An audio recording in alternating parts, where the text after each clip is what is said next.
if you in 2024, if you are a remote worker and you're not accepting your wages in crypto, you're actually missing in a lot of opportunities. Yeah, I think the first one that came to my mind then was ease. People say, "Oh, there's no opportunities. The government's not giving opportunities," but they don't understand the mechanisms with how economies work. Entrepreneurs provide opportunities. Our goal is to train the youth that are unskilled, make them skilled, and then export the intellectual human resource into the global market. This is the Mooncast.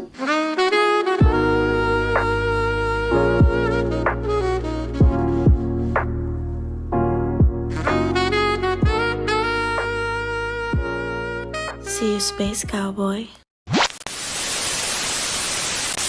Mic check, mic check, mic check. So this is a podcast. Oh man, bro, we got to make up for that first one, man. Yeah, we need to, bro. Yeah. So, guys, we have a very special guest in the building. The one, the only, the admirable, the intellectual, the creative, the leader, the general himself. Fian, say what's up to the crowd, man. Let them know a Thank little you, bit sir. about more about you. Um, I'm happy to be here. Yeah, so my name is Fee Odebome. I'm a design engineer. I started my journey in crypto in 2020 when um, you know, Dogecoin and the likes was trending on Twitter. Elon was always shilling Dogecoin and some other coins on Twitter, and I was just like very curious. I was wondering what exactly is Dogecoin? What is crypto? Um, so I did my research and I figured, oh, there's actually something called Dogecoin, and it's also a form of money. So then, because Binance was the only exchange working in Africa at that time, I was able to buy. Well, I did not end up buying Dogecoin, but I ended up buying Ethereum. So Ethereum was my first crypto that I got in 2021 on Binance. So Binance was like my launch pad into crypto or Web3. Yeah, so I do design engineer. I've been able to work with several um, platforms like Juicebox, Bankless, and Boundless Pay. Uh, I've also been able to host several Web3 events when I was in school. I've been able to onboard newbies into the ecosystem as well. Um, uh, yeah, last year I started working on a decentralized ticketing app because I figured there were a lot of events coming up in Africa, especially Afrobeat kind of events, and I figured there was a way to actually decentralize the whole process by making sure that the folks who actually owns the event actually owns the right to monetize the event, right? Through the power of blockchain of smart contract. So currently building a school to train the next level developers, designers, marketers in Africa for the world. So yeah, that's just a little bit introduction of myself. Happy to be here as well. Okay. Yeah, it's great to have you, man. It's great to have you. Walk me through a little bit of that experience of what that was like when you landed, your first job in Web3, and what it did for you and how it helped to transform your life and propel you to start thinking differently. Hmm, that's a good question. Uh, my, the first job I got in WebP was a very funny one because I used to have this belief that you don't actually get the jobs or you don't get the real job when you just apply. I don't know if people actually get jobs from applying to several hiring platforms because it's highly competitive, and as an African from Nigeria, you're not just competing with your African brothers or sisters. You're actually competing on a global scale. You're competing with really good talent from India, from China, from US, from Europe. So what I did to get my first European job was I saw a guy who was building a crypto exchange, And then what I did was, because I've been able to build my own design portfolio, so what I did was I just reached out to him on Instagram that, hey bro, I am a design, I am a UI UX designer, also a visual designer, and I've been doing this for a very long time. But I've been looking for a way to connect with founders in the Web3 space because I want to actually start my learning process in the Web3 space. I want to be able to build stuff, contribute contributions, add value in the Web3 space.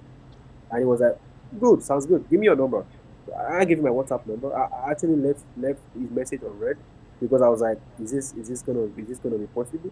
Right? Then he texted me again that, bro, I'm waiting for your message, for your text. So I texted him, then he reviewed my portfolio. Then he left again for some while, was away for a while, period of time. And I was wondering what's the problem. Then I saw it, then he posted something on his WhatsApp status that year that he was building a new website for his new product. Then I reached out to him again that, bro, I'm here. I'm actually a very good UI designer. I can help you build a very nice website. It was like, really? Yo, let's do it. Then he sent me my first crypto. I mean, the salary. Like, how do I say that? Like, that was the first time I earned my first crypto. Not buying crypto now, earning my first crypto. And he sent me 100 USDT. It was like a very big miracle to me because I was with 100 USDT, and it was super very easy for me to even convert it from USDT to fiat, which is naira. So that was the first time I actually, got more like my first Web3 job.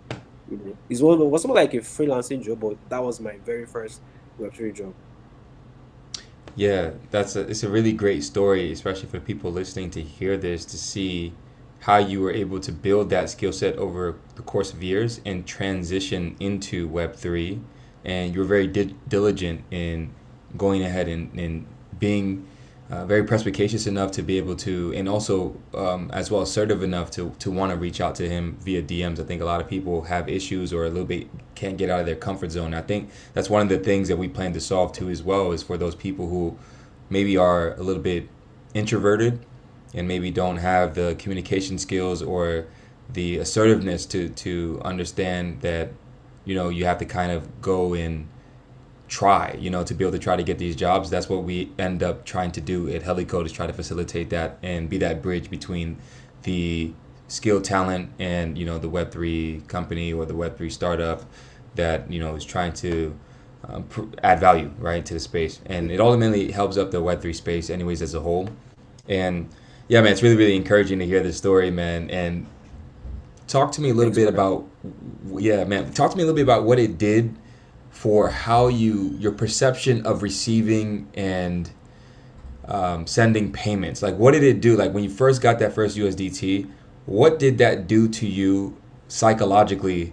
Seeing like, wait, money can get like accepted and like I can transfer it quickly. I can swap it quickly back into Naira, which is depreciating at a faster rate than USDT. So it's better even for me to hold the USDT and I hold it in my own private wallet. Like, how did this whole transition? How did this like spark that energy for you to want to go deeper into? Okay, I just accepted into my USDT account in my Binance. Okay, did you then go into cold storage? How'd you venture out into all of these things? Yeah, I think the first word that came to my mind then was ease, like ease. Um, I've been able to work with a company that paid me directly in USD fiat, right? And I'm just gonna give you a brief process of that looked like. So the first thing is they will ask for your bank account, for your domiciliary bank account to receive such payments. If you don't have a USD bank account in Nigeria, you need to go to a traditional bank, do the documentation, open the bank account, and usually that takes a while. It takes about maybe 6 days or a full week before you can actually have a USD bank account. And you need to be able to provide a lot of documents like NEPA bill, uh, who's yeah, NEPA bill, your address, those KYC stuff, right? So Mm-hmm. after you open a bank account, the next thing you need to do is you need to send the account to the person, to the client who is sending you your payments. So when you get your payment, which would most likely settle your account for 2 days, right? Or 3 days.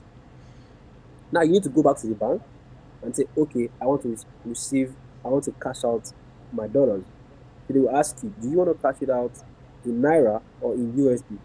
If you cash out in Naira, they will give you their own special rates. They're not going to give you their they're not gonna, they won't give you the official rates. They will give you a different rate because they also have to make their own money. Do you understand? Mm-hmm. So most times, because we freelancers, we don't want to be cheated. We don't want anybody to cheat us. So we would withdraw it in in cash, like US dollars. So what you do now is then you take it to a merchant who would now buy the dollars from you and give you your naira, right? Yeah. So the process is a very long process, a very stressful process, right? Is if you look at the timing, the duration, it's probably going to take you like maybe 2 weeks before you can actually cash out your dollars in naira. So Yeah. that first time when I was able to receive the USDT in 2 seconds, then in 3 5 minutes, I was able to convert it to naira. That to me was freedom. It was ease, Yeah. and perception actually changed since then. I can't remember. I don't accept any payment in dollars anymore. Just send it to me in crypto because it's easy for me, right? Yeah. And with a lot of innovations right now in the Web3 space, you can actually use your crypto. You can actually spend your crypto anywhere in the world. I can use my crypto card to pay for a Twitter Blue or Twitter subscription. I can use to pay for my YouTube. I can use to pay for my Netflix. I can use to pay for anything. Just think of anything online. You can use your crypto card to pay for it. That to me is freedom.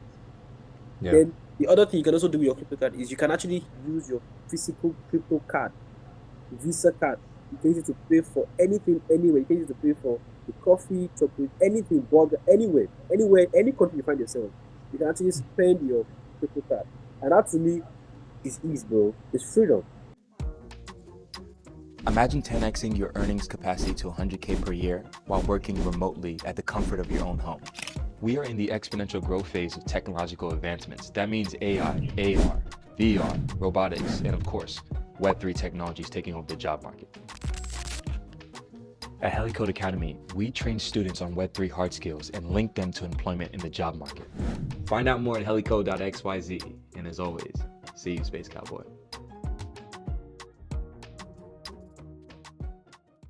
Yeah. Absolutely, man. I just want to break down in increments the steps, right? Because you mentioned a lot of things there. So you get hired by said company. Said company then requires a USD account to be able to deposit your wage every single month into that account.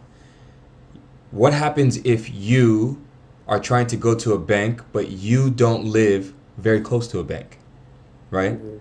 How does that work? Are you driving 2 to 3 hours into Lagos? Because I know there's some people maybe are using Starlink on the outskirts and in different areas in Nigeria. There's so many different locations in Mm-hmm. Nigeria outside of Lagos because people just think it's Lagos and Abuja. So can you break that down with what happens to the person that's trying to do the remote work, has the Starlink internet up or using a local internet, and they then have to drive into the city to then, and then you Yeah. said you needed a proof of not a bank statement but a bill Proof of address. statement, Yeah, bill right? statement, Proof of a proof of address, yes. proof of So address. you gotta yes, you gotta have a proof of address with your name on it, right? Yeah, So correct. if you don't have your name on that address, then the bank would not be able to facilitate the USD account, No, correct? correct. Okay, so what alternatives would you have if you weren't able to show proof of address? Say you're staying with a relative or something. How does that work? Because we got to add So those steps in there too. yeah, correct. Yeah, like that's true. So the first step, which is the proximity, how is it like? How easy is it? So uh, let's say you're a software developer and you're operating from a rural place in Nigeria. And if you actually go to some rural places in Nigeria, you can't find banks. I mean, it's a rural place where you can't find banks. So you actually have to go to the city where you can actually find a bank. And so what you do is you either drive to the place or you take a bike or I mean you can't walk the place, so you can't walk that distance. So you either subscribe to the option of driving or taking a bike, right? And that's Yeah. how it works. You just have to take a bike or drive to the place because you need to get to the bank and open a USD bank account. For that part where you don't, if you don't have a proof of address to provide to the bank, then I think the last option for you is to use maybe your dad's uh, USD bank account details or your mom's USD bank account details, or so maybe your friend. That's just the last option for you. Uh, except you can which get come the which comes with what more counterparty risk.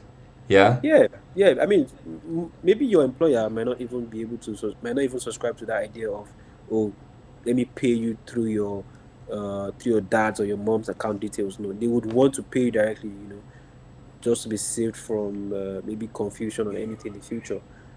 Yeah. So yeah, So so that so that's that's that's mhm. I just want to break that down so that the audience understands, right? Okay. You have to drive into the city and spend money because you're spending it somehow, either through the transportation cost, right? And then Correct. spend time, spend energy, gather up Correct. all these documents. You get to the bank. Then the Mhm. bank is telling you it's going to take what, about a week, you said? Yeah, most times maybe 4 days or a week. Yeah. Yeah. So it could take you up to a week, depending on the time of the week, too, because remember, they're not open on the weekends, Yeah, right? and sometimes, yeah, they don't open on the weekend. And Yeah. sometimes when you go to the bank, they could also be a lot of people. So you Mm-hmm. would have to wait till they attend to those people. So most times you need to leave the bank that same day, then come back the next day. And even if you Yeah. go to the bank the second day, you might still meet the same issue. So you have to keep going to the bank until it's your turn. Yeah. Do you understand? Until it's your Exactly. time. Yeah. Yeah. Yeah. So you're waiting in a queue, Yeah. wasting Waiting more in a queue, time. And again, that's wasting an more time. opportunity cost that you could have been using to leverage to do something else with. Yeah. So Yeah. all of that. Then you finally get the USD details. When the company sends the money, that's another 2 to 3 days potentially, right? Yeah. Business Correct. days. So let's say send it on Correct. a Friday, you maybe Correct. not even get it until a Tuesday, so it's even more than 2 to 3 days, right? Correct. Correct. so Correct, bro. so that's 2 to 3 more days as you're waiting to get the money. Once you Mm. receive the money, then you have the last hurdle of, if I want to receive the money in You have to Naira, drive to the bank. then You yeah, need to you drive have to to the bank. drive. So you gotta drive back to the bank. Yeah, bro. Yeah. Then you gotta go and wait in the queue. Wait in the Then queue. you Correct. then Yeah. you gotta ask them. They're gonna ask you Naira or USD. Then if you say Naira, they're going to take a haircut. That's probably what, 15% or so. I'm assuming, Something like that. right? Something like They're yeah, gonna take a correct. 15% haircut, not gonna give you the right rate, right? Because the bank's a Mm-hmm. business. Mm-hmm. And then you can get your Naira, or you can get USD at the right value, right? The right nominal value. But Yeah. then you got to go find a vendor, A right? vendor. Who Yeah. who's able to then swap the USD into Naira at the Into correct another value. rate, right? Correct. Yeah. So by the time all those steps are taken, right? Because you got to make sure we break all this down in detail. By the Mm-hmm. time all these steps are taken, it should be about 2 weeks estimated for you Yeah. to have then received the money into your Naira, into your wallet, right? Have the Naira in your Correct. wallet, your physical wallet. Now you have the Yeah. Naira, Yeah. and it's cash, which is dangerous too as well, walking around with cash. Mm-hmm. And if people don't get That's the correct, bro. importance of Yeah. cryptocurrency, like Yeah. People don't get it. I was gonna make a tweet today on Twitter that if you in 2024, if you are a remote worker and you're not accepting your wages in crypto, you're actually missing in a lot of opportunities. I'm gonna give you a scenario, bro. 3 weeks ago, I did a simple job for a Web3 company in the US, and they were gonna pay me in US dollars, in USD. Mhm. I told them that, oh, I don't accept USD, I accept crypto. They're like, oh, it's USD, they can pay at this time. Okay, sounds good. I sent my bank USD details. They couldn't send it because there's this issue of IBAN routing number. So that's another thing again. If anybody's going to send you USD to their Nigerian bank account, you need to also provide them the routing number or IBAN number, which most times is always hard to get, right? Because you need to actually be in contact with someone from the bank to be able to get you those numbers. It's not something you can find on the internet easily, right? So I sent all those details to them. They were still able to send the funds because the bank was rejecting the funds. Like their own bank was sending the money back to them. because I don't know what the issue was, right? Then I tried to open it, there's all these fintech apps in Nigeria you can actually use. Just open a USD bank account, and you can also you can use it to accept payments. So I quickly, I downloaded the app, did the KYC, open and be able to receive the USD. Same issue, bro. Same issue. Their bank was still rejecting it. So I told them, there's nothing else I can do. I just have to accept this thing in crypto. We dragged that thing for almost 2 weeks.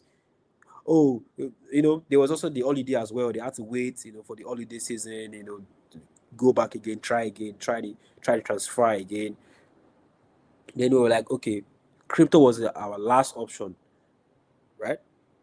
And yeah, in 2 minutes, I got it in crypto in 2 minutes, and I was able to convert it to naira in 1 minute or 2 minutes on P2P marketplace. And you see, this is again is the value of cryptocurrency that I think people don't understand the nuance, right? And I think anybody Yeah, watching this today can understand there's what, about 30 or so different currencies in Africa, right? yeah, I think so. I'm not So sure. Maybe. so when it comes to even doing business intercontinentally, these are the type of issues that you face. Yeah? And so I would also like to talk about like the business part as well. I mean, I'm saying it from the individual perspective. Now I've experienced it from the business perspective. When we were trying to create, company bank account for Helicode, and I'm sure you saw it as well. You know, mhm. it took us weeks to create a bank account for a business. Imagine creating a bank account for a business, and it's taking you 2-3 weeks before you can open a bank account, right? It took us maybe 2 weeks to open a Naira and a USD bank account. What else? Then also you have to do the KYC thing, the bank KYC stuff. You fill so many forms, do so many signatures, stuff like that. And when I look at it from the crypto perspective, you don't need to do all of that, bro. All you have to Yeah. do is if you're using a safe wallet, like there's a product, Gnosis safe wallet. All you have to do is just click the safe wallet, and it's all there, and you have the wallet on almost all EVM compatible blockchains, right? And all you have to, the signatory part is the person who can also be a signer, you know, to the multi-sig. And so the co-founders of the company or the leads of the company can be signers, on the safe. So to create a bank account should not be hassle. Even for a company, should not be a hassle. And I think that's exactly what people are solving, right? If we're going to create a wallet for our business, in 2 minutes it's all done. You also have people Yeah. signing the stuff as well. Yeah. So when you're going to make a transfer, you just say, "Oh, you sign," and that's it. It's just that simple. Yeah, and this is why I also like our partner CoinSub, where they're creating that payment layer for merchant pays, and so that helps to facilitate quick, less friction or frictionless payment solutions, right? And this is so much needed in every facet. Even now, um, I'm just looking at. I was talking with Yango. Who's You Yango? know, Yango is a competitor to Uber in Africa. Yango. Yeah, I think they're in Kigali and should be in Yeah, Rwanda. yeah, they're in a lot of Yango different Cab. areas. Yeah, Yes, I think exactly. they're in Kenya as well. Yeah, I know them. I think they're in Nigeria too as well. No, they're in Nigeria. Okay. Yeah, but yeah, I was talking with Yango and they were having this issue too as well of every time that money comes in or goes out and people are paying through the Momo Pay, right? They end up having to take a 2% charge and a 2% charge and Momo ends up getting like 4%, So um, the implementation of USDT just makes more sense, right? Makes more Because sense. then yeah, you're gonna pay 1 to 2 cents in and 1 to 2 cents out, and so you've saved so much money just off of that alone. And I think this is the type of things that where we're going to, and these are things that I want to introduce into businesses too, as well as we continue to try to push the crypto agenda with Helicode and with other projects too as well. So I really really appreciate you telling this story because it's very important because we haven't even gotten to the other side of the fence of working remotely and getting those opportunities, right? Yeah, Right now, we're yeah. just talking about the payments, right? Payments, which is a very big Yeah, challenge as well. which is a huge issue. A huge Now, issue. when you get to the unemployment here, right? Hmm. One of the reasons why, because I've done a lot of market research just here in Ghana alone, and one thing I noticed is that people say, oh, there's no opportunities, the government's not giving opportunities, but they don't understand the mechanisms with how economies work. Entrepreneurs provide opportunities, like me and you, right? We come in, we as long as the environment and the conditions are conducive for us to be able to do business, we come in, we spot a problem, we have a solution, we offer it to the general population, and then everyone wins because it accrues value for everybody, right? And that's how that works. The issue is, what if I come and spot an opportunity, but then there's people who don't have the skill set to facilitate the thing that's needed, right? So it's a skill issue, right? It's a Yeah. skill issue. So I think that this is why, me and you decided to build Helicode, is because we identified that there is an unemployment issue and there is a huge youthful population in Africa. 70% of Africa is age 30 and younger. Correct. So, and we also see that there's high inflation in the global north, where they're launching a lot of these products. You look at the Dubai's, and well, they're more in the south, but you get my point. The Dubai's, the more established locations, right? The Yeah. the Poland's, the Germany's, the Americas, the Canada's, the et ceteras, right? So there's higher inflation, right? It's more expensive for labor, right? Hmm. So our goal is to train the youth that are unskilled, make them skilled, and then export the intellectual human resource into the global market, right? Hmm. And so this is what we plan to facilitate. And the reason we chose this industry is because, well, we see that this industry has done a 200,000% gain in 10 years, right? So again, I say again, it's done a 200,000% gain in 10 years, right? So it's a very fast growing industry, and the demand is only increasing because we see institutional adoption coming in, right? Hmm. And because of that, they're going to then pump liquidity into these startups and these ideas to help make these problems that you just mentioned more efficient, right? Yeah. And who is going to be the ones that are going to be building that? Hmm. Will it be the expensive labor that they're at and situated at where these global companies are? Or do you think they're going to want to outsource if they can, where they can get, 30, 20% haircut, which is still a great wage for an African, like, getting them paid 40, 50, 60, 70, 80,000, $100,000 a year, right? Hmm. So this is what we try and plan to facilitate at Helicode, is getting people to understand these things and understanding what skill sets within this industry are needed, right? So Correct. this is why, our offer is to give you guys the opportunity to, even if you don't know anything about technology, you could come in, Mm. learn Web3 marketing, right? We have our course situated. Let's say, for instance, 1 month is Web3 marketing, right? You finish that. That doesn't mean that, oh, now you're a professional, but it does mean that now you have the tools and the Hmm. capabilities to be able to foster and be able to facilitate work, right? If you're Correct. if you're good enough. But then again, life is about continuously learning, and this is why we have our community groups that you can always tap into to learn, and then we also gonna have our networks that you're gonna be able to tap into to help you get employment, right? Because that's the whole point. Hmm. So, and we've made it so cheap for the barrier of entry. We're talking about $70 to $180 courses, right? And these courses, you're talking about a 10x to 20x ROI Hmm. on, to even higher. You could even do, let's say you pay $100, but you're doing a 50x in terms of wage, Hmm. right? So this is the type of returns we're talking about. Talking about taking what at $100 that you pay for the course and 50xing that into $50,000 a year for you to be able to create a sustainable income for yourself and work remotely, so you don't have to leave the continent. then what happens then? You then spend money within the continent. You start reinvesting the money back into the continent, and it helps do what? Build up the continent, right?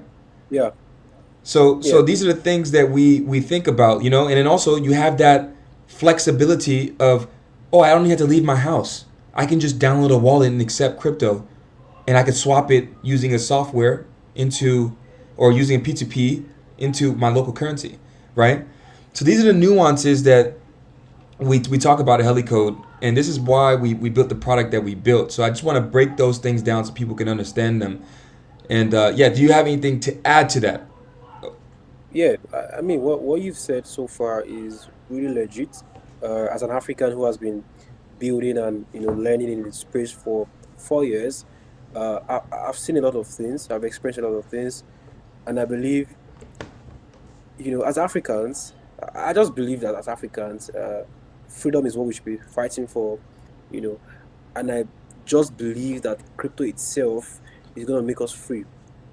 You know, I mean, Yeah. being as an African, you move from, let's say, Nigeria to Kenya, and you're able to spend your crypto. I mean, like the last time I was in Kenya, I never like I did not have any reason to worry about, oh, I don't have Kenya shillings. How do I survive here? No, all I did was I just converted my USDT to Kenya shillings. Very easy, and I was able to like spend it anywhere.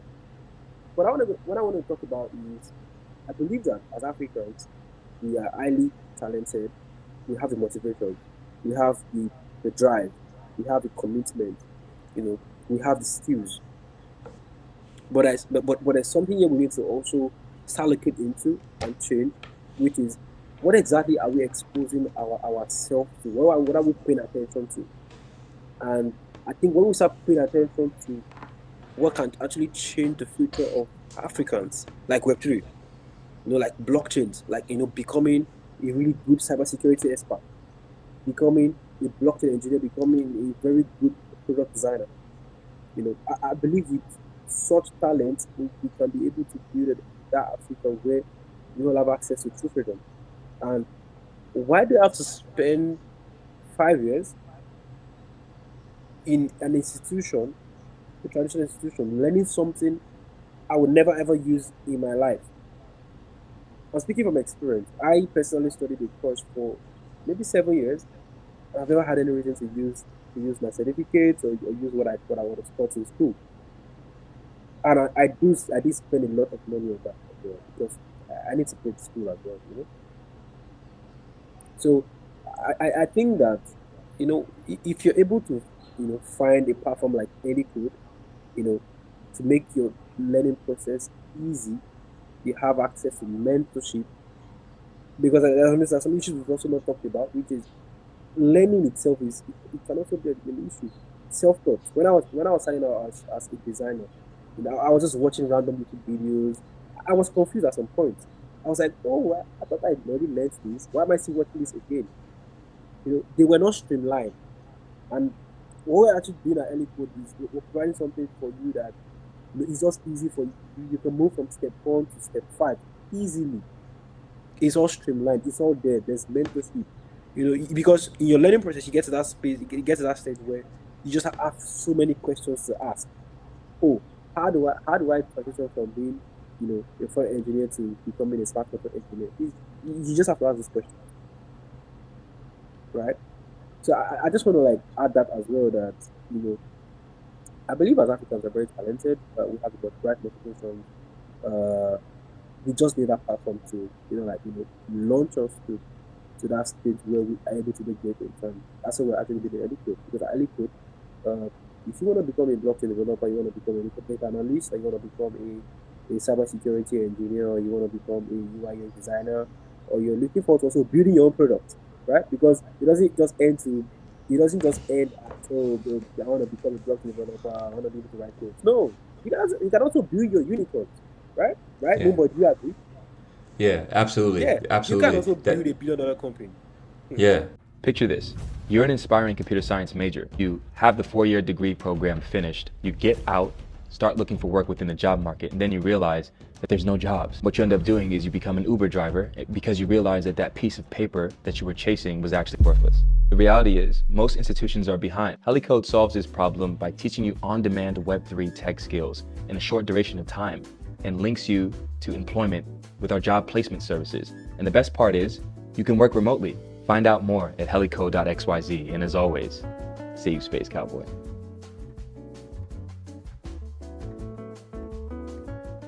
That's the point. That's what we want. Is what our end goal is, not just for you to be able to get employment opportunities and be thinking like a worker, but also be thinking as a producer. How can I identify issues on the ground in my local area and leverage this skill set, this high level skill set that I just got taught from the Helicode Academy, to go ahead and build a startup that will foster and create value for everybody and solve the issue on the ground, right? There's so many issues on the ground when it comes to identity solutions, payment solutions, right?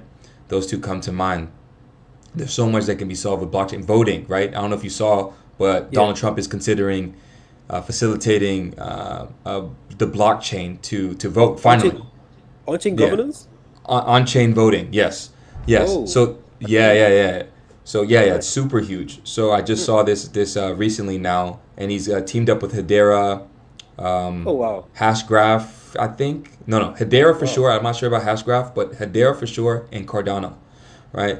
And I forgot the third one that they teamed up with to be able to have a crypto council, right? And so things are changing. And why do we need to, as Africans, wait on what the West is going to do to implement things? We don't, right? We should be thinking about these things already and just trying to already start to implement them and going to tap into our networks, our resources, our people that can help to facilitate these things on the ground. Why are we waiting on somebody to come and get the solution for us that's an outsider when we are more than capable to facilitate and foster that solution on our own, right? So that's how we have to start thinking about as Africans. But obviously, I understand that Maslow's theory of hierarchical needs, right? People need liquidity.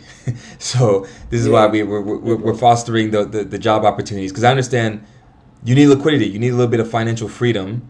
And then through that, then you can start maybe saving some money and then thinking, okay, I've saved up 10K this year or 5K this year. Let me put that towards a startup that could help actually solve a solution on the ground, like land, right? It's a huge issue in some areas in Africa where they don't have the right technological mechanisms to be able to track the lands and the land rights properly, so that people get scammed. So to alleviate that, you could leverage the blockchain for that. So there's so much nuance to blockchain that you can really use to help foster and facilitate solutions on the ground. And this is another thing that we want to empower you guys with too as well. But before we even get to that, we have to always talk about liquidity, right? Because at the end of the day, people need liquidity. So but that's Helicode is not just one of these angled solutions where it's just, okay, we only help provide employment. We also, if you need project development ideas, you could even foster from your graduating class a whole team, right? And you guys can maybe be working part-time on one thing and then working on a whole project, doing another, because we are literally teaching every single vertical within crypto, right? Within the Web3 space. So you can leverage your classmates to be able to facilitate the things that you need to as well and build that next $1 billion business. The more of us out there, the better, right? Yeah. Correct. Yeah. So another thing too as well is getting down to the nitty and gritty, talking about the actual courses themselves, because we don't really talk about what the offers are, and I think that people shy away from technology because they feel that the jargon, the verbiage, the linguistics is a little bit too hard for them to be able to understand and comprehend. So this is why I try to do my best to break these things down simplistically so people can understand them. So I just want to go through a little bit step by step of the course offerings that we're going to be having in January, starting from Web3 marketing, right? So with Web3 marketing, all that means is it's a more nuanced way to market. Marketing is always evolving, right? So how Web3 markets the best comparatively to Web2 is through community building, right? Correct. So we foster communities, right, through a funnel, through content marketing, through incentives, right? Airdrops and so on, and gamified models, right? So these are things that you'll learn how to create these incentives based models or these incentive campaigns so that people then can feel like, oh wow, he's giving me something. So let me at least reward this project by getting into the community, being engaged and active, asking questions, and then even wanting to contribute, right? Mm, And that's what you're looking for is those gems that want to actually contribute to your community. So mm, you would be learning as a marketer how to facilitate these specific things, these building a community, managing a community, how to create the funnel, how to do the marketing campaigns, and etc. Right? Because it's very different to Web 2. So mm. that's Web3 marketing in a nutshell, right? And it doesn't take that long to learn. Some people may say, oh, it's only 1 month. It seems like, a scam or something. I don't know, right? No, it actually doesn't take that long to learn. I know plenty of people who literally hopped in a Telegram group. They kept being active, kept policing the community, and eventually, within a month, they're a moderator now, and now they're getting paid, right? This Yeah. happens so many times. You've probably seen projects you've hopped in where a guy's just super active. He's always asking the right questions and answering questions, other people's questions. He's helping out the team like for free. Then eventually they just bring him on as a full time team member, right? So these are how these things are able to work with Web3 marketing, right? Moving on to cybersecurity, right? So cybersecurity is not that complicated, right? It sounds like it's very, very complicated, but it's not, right? So I'm just gonna take the complexity of it and simplify it for you to understand. You don't necessarily need a tech background. What you need is to be able to learn the tools, right? You don't need to build the tools, but you need to know how to operate them themselves. So, and it also depends on what angle you're taking in cybersecurity, because cybersecurity is very nuanced. There's a lot of different verticals. Are you going to be a pen tester, which is somebody that's going to be testing code and making sure that the code is not corrupt, right? Yeah. Which is not what our course is specifically focused on. Then there's red team versus blue team, which again, the pen tester is the red team. The blue team is more defense, which is what more you're going to be catered towards, which is defending the data sets, defending the network itself, right?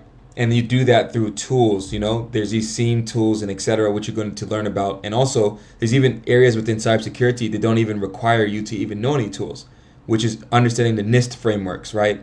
NIST, which are these frameworks that essentially are the legal frameworks that you have to facilitate to be able to deploy technology in a country, right? So Mm, someone who's knowledgeable on that alone is going to be highly sought after because every country, not every country is using the NIST framework. Some are, some aren't, and then a lot of countries maybe not know all the NIST frameworks because it's supposed to be uniformly agreed upon, right? So you'd be like basically like a techno lawyer in a sense, right? Because you would know all the frameworks needed to foster and facilitate for that cybersecurity company, or for that tech company that's trying to make sure that it's in within regulations for cybersecurity. So there's a lot of nuance within cybersecurity that you're going to learn about, right? And again, I didn't mention anything with coding so far, right? So again, either understand the tools, also tracking mechanisms. Like with blockchain, you have different tools and tracking mechanisms. If you need to track a transaction, if somebody hacked into an employee's wallet, right? They would call a yeah. cybersecurity specialist, and that cybersecurity specialist would have to track then that transaction on chain to see where it went to, and then if it goes into an exchange, they could help to freeze that person's account by calling the exchange, right? So that person wouldn't be able to liquidate the money out of the exchange. So these are the nuances with cybersecurity. Now I'm gonna let Thean, who's more of a expert at UI UX, break that one down for the audience so they can understand what that means and what that entails and what to expect with UI UX. Yeah. Thanks, bro. So I mean, UI UX is I really like the design side of building a product because there's one thing for there's one thing about the product functionality, which is how a product actually works. There's another thing about the front end, the loop, how do people interact with the product? Because it says a lot about user acquisition and stuff like that. Um, so the design itself is what determines the experience. It's just like when you go to a party or you go to an event. You're probably sometimes most of the time you actually go there for the experience, right? Yeah. So Yeah. design is really sweet, bro. Really sweet. So the design itself, you know, it tells you about the structure, you know, the flow, the user flow, um, the messaging, like what are you trying to communicate to the user? It's even way more than the colors or the boxes or the rectangles of your product. No, it's more about the communication, the messaging. What are you telling the user? You know, so when you become a Web3 product designer, let's say you are now, you'll be able to design products that will change lives. Imagine you design a product for African remote workers to accept crypto, as salaries. That's something big, right? So as a UI UX designer, you should be expecting yourself to become a product designer designing the next gen financial applications, you know, designing applications like Binance, like Coinbase. These are really big top fintech unicorns in the world, right? So you don't need any technical knowledge, you don't need any technical background. You actually don't need a, a prior design background as well, um, because these are the things will actually take you to the course, or take you to especially this afternoon. There are rules, there are design rules you need to really learn, you know. And yeah, I also think the salary is also pretty cool because I mean without the designs, I don't think you'll be able to. As a founder, if your design is poor, I don't think you need to acquire users. It's just going to be very hard. As a user, when I'm interacting with the product, and it's very complicated, I don't understand how it works. I don't even know the next thing to do. I'm gonna leave. Sorry, I'm just gonna drop the product, right? So yeah, becoming a product designer in the Web3 space just tells you about designing next gen financial product. How blockchains work, how you can move your funds from one particular blockchain to the other blockchain. So yeah, I think that's what becoming a UI UX designer entails in the Web3 space. Yeah, and then the three we've mentioned so far, I mean, you can look to expect to make up to, for a Web3 marketer, you can make up to $70,000 a year, right? That's a lot of money, Correct. especially in Correct. Africa, Yeah. right? And Yeah. for cybersecurity specialists, they make anywhere from 60 to 200,000, depending on what niche and vertical that they're in, right? Yeah. So those are the numbers you're looking to expect around in terms of ranges to get into and make a ton of money. And Correct. eventually we want to add the smart contract auditing side to cybersecurity too, because that's also part of cybersecurity. But that's not Yeah. something that we're doing in these particular I, so initial I'm going to cohorts. something about. Sorry, I'm just going to something about the security skill. Actually, right now is a very odd skill. A very odd skill right now that you need to actually have as a security expert in the Web3 space, because one of those things that we're really suffering from right now in the crypto space is that those are the scams, the the thieves, the greedy ones who are just looking for a way to hack your wallet. And a lot of people have been complaining about their wallets being drained. Recently a streamer like Kais, I don't know his name, but a very big, top Kai notch. Sanat, Kai Sanat, Not him. Someone like him. Not him. Just using it as an example. yeah, Someone like him, who's a very top streamer on Twitch, lost $100,000 on his a live a streaming. I don't know. He was just streaming something, and he lost his $100,000 immediately. Well, what did he do? He exposed his seed phrases, right? And that's something you should never do. Never expose your seed phrase. Never ever. You know. So if you're able to, if you know your way around, auditing a product smart contract, you're just gonna be very odd right now. It's a skill to actually have right now. Is a very really uh trending skill. Let me just say it that way. yeah. But to be able to audit smart contracts, those guys make a lot of money for a reason, right? It's a very scarce skill set, and for the people that are mainly coming into this cohort, I think that they would not be at that level yet to be able, because smart contract auditors are typically people who are very efficient with smart contracts. So first we want to get these cohorts in, a few of them, to learn smart contracts, which leads me to the other courses that we offer. And we've partnered with one of the major brands in the blockchain space, which we'll be announcing at some point, and to be able to facilitate the smart contract development courses, right? And these are very lucrative too as well, because you also have a capstone project towards the end of that. And so it's for more tech guys that are developers that in the Web 2 space, they familiar with JavaScript, C++, CSS, and et cetera, right? Yes, And yes, C++. and yeah, and they want to upskill themselves into Solidity, Rust, and et Mhm, cetera, right? So for these particular cohorts of people, this is a very lucrative upskill to gain, because as I told you, smart contract developers are always in demand, because new chains are always launching and new money is always being deployed to these new chains. So they need to take some of those money and deploy it into who? Smart contract developers. Because those will be the people that will be building their blockchain, right? And so very, very lucrative positioning. You're easily going to make six figs, right? mhm, USD. mhm. I'm not talking Naira for people, not cities. We're not talking CFA francs. It said six figures USD. So that's what you can look to be making as a smart contract developer. So again, another one of those very, very lucrative positions, but you do need to have a tech background, developer background to be able to get into that course. So those are the main people that we're targeting who want to upskill themselves.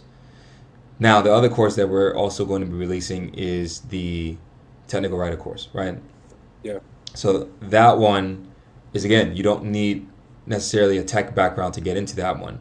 That's for Mhm, people that, you know, really want to get into research, because the one that we're launching right now is going to be mainly based off of research. There's nuances to it, right, too, as well, where you can actually write technical documentation for white papers and et cetera. But the one we're going to be facilitating and working on mainly is for researchers, because a lot of, particularly VCs, and I know this for a fact because I've worked with multiple VCs, especially in the last bull run, they look for researchers, right? They look for people who are able to identify really good projects with the right amount of attention and the right price, and the right community, right? To be able to tokenomics and everything, right? So you got to be able to have to decipher all of the KPIs of that project, and then take those data sets to, let's say, this VC, and see if they want to invest or not. And usually you would get paid either in one or two ways. One, you would get paid in actual stable coins, which is like a crypto dollar, or a derivative to actual real US dollars, right? USDT. mhm. For those who are a little bit, don't understand what I mean by that when I say USDT. Or you would get paid in a form of crypto equity, if you will, which would be derived in the form of that project's token, which could even be more lucrative for you, because you would get in at an Yeah. earlier price before the actual launch date price, right? So let's Yeah. say the launch date price is 20 cents, you would get in at 10 cents, so you're already up 50%, or sorry, 100% on your position, right? So imagine already being up and doubling your money on launch Mhm, day, right? mhm. And you would be able to sell those tokens if you wanted to. If you believe in the project long term, you'd be able to hold them. And so this is how they kind of pay for a lot of times for crypto researchers. There's also people doing crypto research that want to enhance, or to see what the competition is out there, right? And they want to, like, for instance, AVAX does this, right? Where Yeah. they have researchers where they want to see what other chains are doing, right? How are Mhm, they developing? You see new technologies coming out, like the modular thesis, right? Where you're able to separate the data layer and the execution layer, right? So these types of things are coming about, and other, because it's very competitive. It's highly competitive, especially for the smart contract layer one mhm, protocols, right? mhm, So mhm. they want to figure out how they can get an edge from the other one. Okay, this one's implementing AI. This one's doing like the modular thesis. Okay, this one is becoming more of a use case that's specific to that. So a particular vertical, right? For instance, like maybe it just niches down into just a gaming chain, and so application specific chains. That's the word I was looking for. So you're Yeah. talking about, just okay, this is an AI blockchain, and then this is a gaming blockchain. This is a real world asset blockchain, right? And so there's a lot going on in terms of competition between these blockchains. So that's where the researcher aspect comes into, and to be able to foster the right intel, the right KPIs, and deliver it to your handler, and then you would then in reciprocation receive either one, tokens, two, actual crypto dollars, or in this case USDT, or a combination of the two. And anywhere you can earn anywhere from 10,000 all the way to $120,000. This one's very, very volatile. It really depends Correct. on, if you're doing more freelance. I know people that were in VCs that were making a killing. They were making, because they were also getting paid in tokens during the bull run. so they were crushing it. They were making like upwards of six figures, based off of the token equity plus the USDT. Yeah, and some of them were even negotiated deals, because if you guys don't understand how VCs work, I'm just, again, giving an example of VCs because I understand that space a lot. What ends up happening is you have a plethora of liquidity providers, and like me or Fian, for instance, they're all in the community group, and let's say they want to raise for, let's say $1 million, and they have 1,000 people, so 1,000 people have to put up $1,000 to be able to get to that $1 million mark, and then to all raise together to get to that mark as their ticket size for a potential project, right? And as they raise, the VC itself takes about a 10 to 15% haircut. So that's how they generate revenue, right? So they wouldn't raise the whole 1 million. They would give 850,000, and they would keep 150,000. Some of these researchers are able to negotiate deals where they're able to, let's say, take 1% or 0.5% from those raises, which is quite a lot of money, right, per raise. And when the bull run really picks off, you're doing about 2 to 3 to 5 raises per day, sometimes even per week, depending on how serious the bull run is. I know, like, when it was really intense, they were doing about like one raise at least per day, right? Which is crazy. So, and it can fluctuate anywhere from 80,000 in terms of one raise all the way up to like $1 million, and you would be able to get just negotiate a small 0.5% from that each time that they do the raise, after you were the one that did the research, so that they could then deploy the capital to then make the money. So that's researcher in a nutshell. I wanted to break all that down for you guys to understand that, so you got a little bit more of a broadened perspective. Fian, let me know if I missed anything. No, I don't think you missed anything. Um, I don't think you missed anything. I think you've been able to cover all the courses we're taking right now. I don't know if you spoke about data analysis. Did you? No, I didn't, because that one is still a little bit on hold. We're going to Mm, wait and do the research one first and see how that one mm. goes, because the data analysis is a little bit nuanced. I think there's some Yeah. SQL and things of this nature that you need to be able to understand. So Yes. that one will hopefully come next year, Q1. at, Q1 next year. yeah, Q1 Q1 next next year. year. Yeah. Yeah. And another thing too I want to add before we go is the why now, right? Mm, This is very, very important. Like, why is it important for you to get into Web3 right now, right? And I could take a plethora of different angles on this, so I'm just going to give you guys a few. One, I already mentioned that there's going to be a flood of liquidity coming in within the next 12 months. A flood. From institutions to retail, people are going to be investing in digital assets like crazy, because digital assets are the future. mm, Block space is the future, and block space is scarce, right? Any way you look at it, block space is scarce, and because of that, valuations are going to go really high. People are going to have liquidity to be able to invest in projects, right? And through investing in projects, they expect them to be able to deliver their product or service, and they can't do that without you. That's where you come in, right? And this is also the best 12 months to be able to establish your authority as a skilled professional in the space at the most bullish and opportune time, right?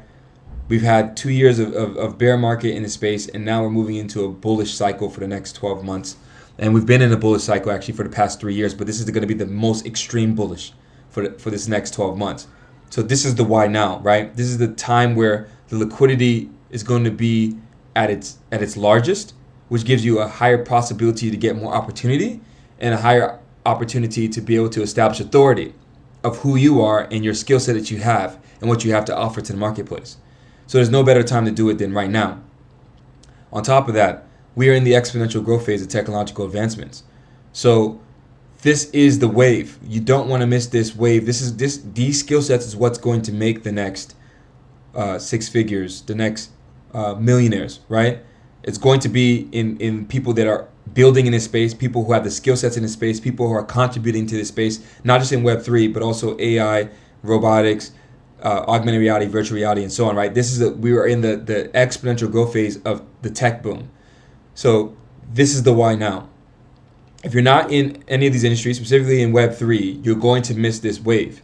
So we're trying our best to have Africa be able to pioneer this. And then the third thing too as well is inflation is really high for a lot of the companies that have positioned themselves in the global north, right? Or in high inflationary environments, right? So they need to outsource a little bit of affordable labor, right? And we're talking 20-30% haircuts off of really good salaries already, right? We're talking $70,000, $80,000, $90,000 a year, and instead of you making $90,000, you're making $60,000 or $70,000, which is still really great, right?